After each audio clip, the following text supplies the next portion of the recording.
Hey everyone, in today's video I want to take a look at what things would have been like had Count Dooku remained a Jedi. Count Dooku's story foreshadows Anakin Skywalker, as he was once a gifted Jedi who became frustrated with the Jedi Order, and this frustration drove him to the Sith.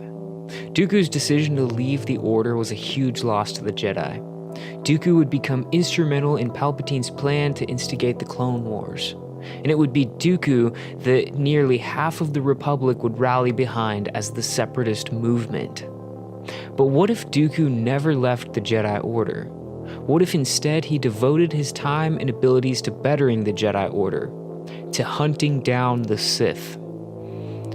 Shortly after the death of his former apprentice Qui-Gon Jinn, Dooku would convince the Jedi Council that swift action must be taken against the Sith, who had clearly resurfaced after 1,000 years. The council would commission Master Dooku with discovering whether or not Maul was the master or the apprentice.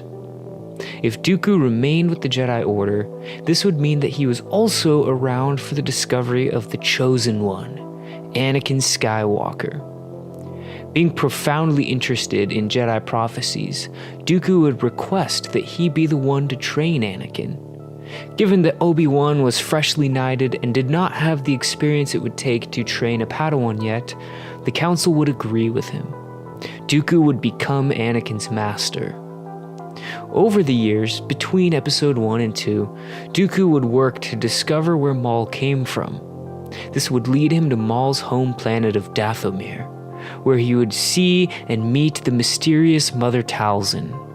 And Talzin would explain that a powerful being called Sidious took the young Maul to raise him as an apprentice. As the events of Episode 2 approached, Dooku's investigation of the Sith would slow down. He would continue to have nothing but a name, Sidious. Meanwhile, Anakin would excel as a Jedi Padawan, even more so than he did as Obi-Wan's. Dooku would train Anakin to become an incredible swordsman, showing him unique aspects of the Force and much, much more. In many ways, Dooku was the best master that Anakin could have. The most important thing that Dooku would offer Anakin was the freedom to question the ways of the Jedi Order. Dooku would share with his Padawan his own frustrations and the importance of following the will of the Force so that they could bring about change to the Order. He would even help Anakin deal with his attachment to his mother, just as he had once dealt with his attachment to his sister Jenza. The biggest change to the timeline would be in regards to Palpatine's plan to ignite a galaxy-wide conflict. Originally, it was the charismatic ex-Jedi Dooku who would be the face of the separatist movement. This movement would rally behind Dooku as the Clone Wars began. But without a suitable alternative, Palpatine would be forced to play both sides of the war more directly.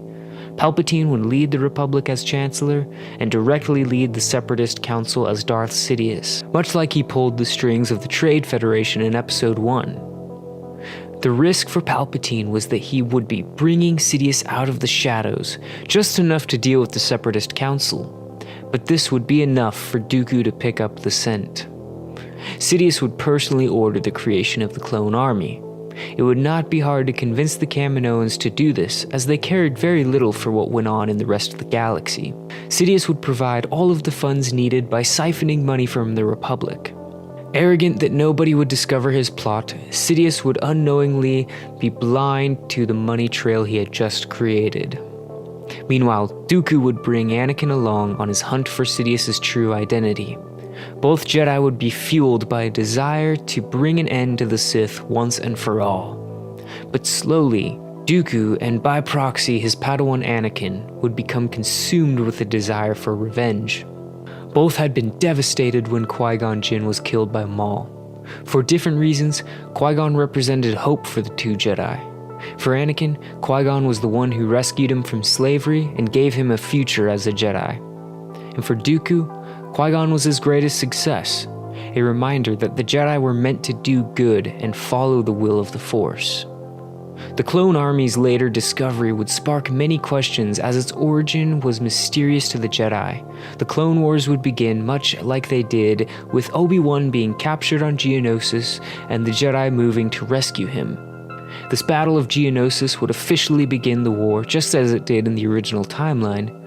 But while many Jedi began adopting the title General, Dooku and his Padawan would continue their refreshed search for Sidious. They would begin by revisiting the home planet of the clones, Kamino. Now we all know that Count Dooku was mainly a placeholder for Sidious, until Anakin could take his place. He was the perfect figure to ignite the Clone Wars. But I think that if Dooku had never fallen to the dark side, he would have been even more important for the Jedi Order. In this version, he would be the perfect Jedi Master to investigate the Sith and also to train the Chosen One. While the Clone Wars raged on, Master Dooku and his apprentice Anakin Skywalker would devote their time to searching for Darth Sidious. Their investigation would lead them to investigate the identity of the man who had placed the Order of the Clones, which in this story is Darth Sidious. The sudden appearance of the Grand Army of the Republic would be concerning to the Jedi Order, and they would send Dooku to look into it. Being well versed in Coruscant's politics, Dooku would have a connection in the banking clan. Let's say it's Rush Clovis. Clovis would help narrow down the mystery of the man who ordered the clone army from the Kaminoans by helping Dooku uncover a money trail that led straight to the highest office of the Republic, the Chancellor's office. Dooku would eventually put the pieces together and realize that Chancellor Palpatine was most likely the Sith Lord, or at best, he was closely connected to Darth Sidious.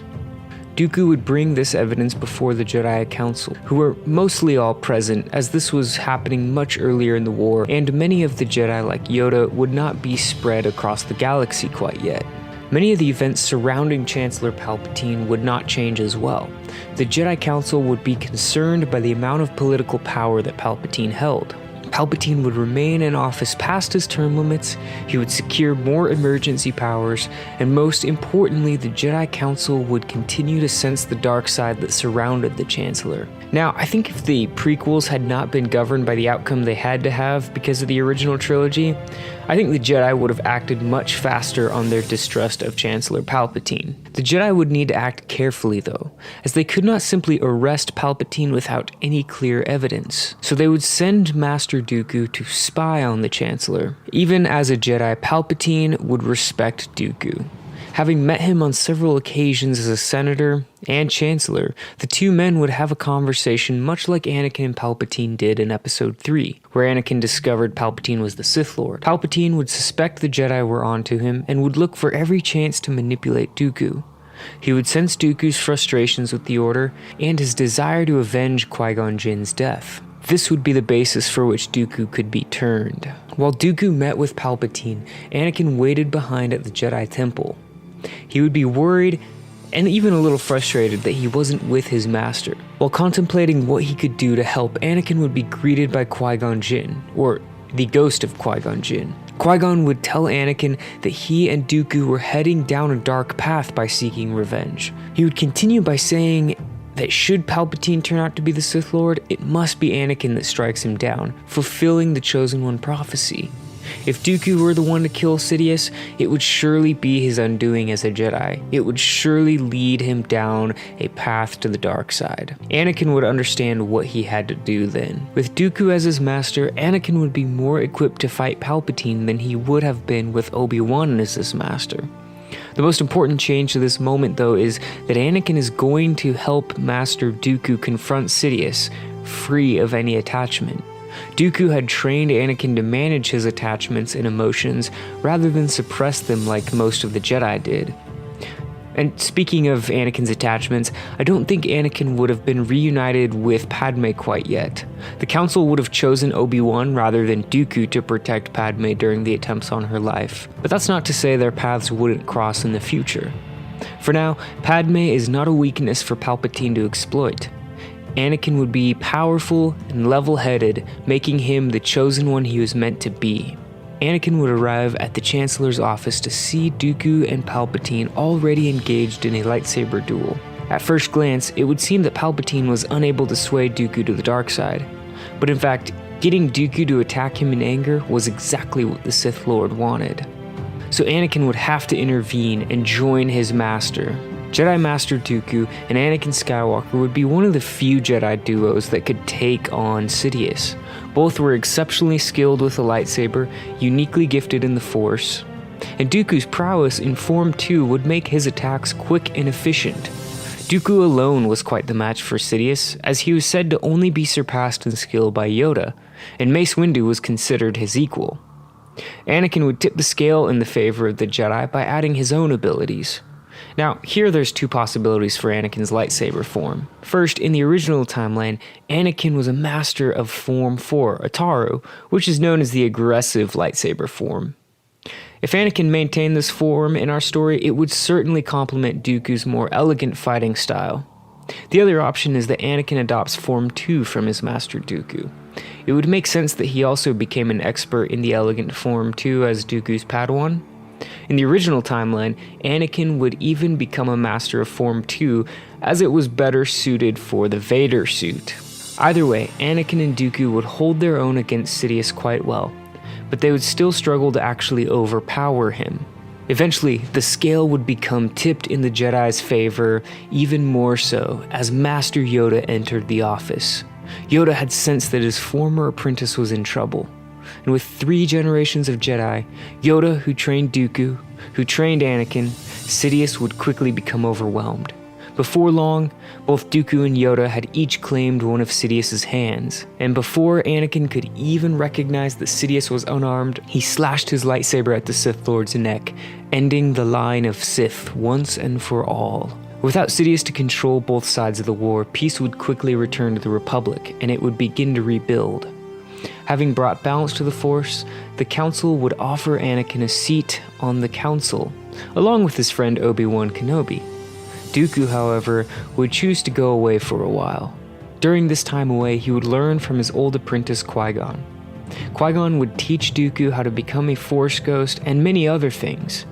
Dooku would still have his frustrations with the Jedi, but he had seen the prophecy of the Chosen One be fulfilled and knew that with the Sith gone and the Republic being rebuilt, things in the Jedi Order would improve. He didn't need to be there. Well, I hope you enjoyed this What If. Have a great rest of your day, and may the Force be with you. Many years later, on a distant junk planet, a dark figure full of hate would be discovered by a group of travelers.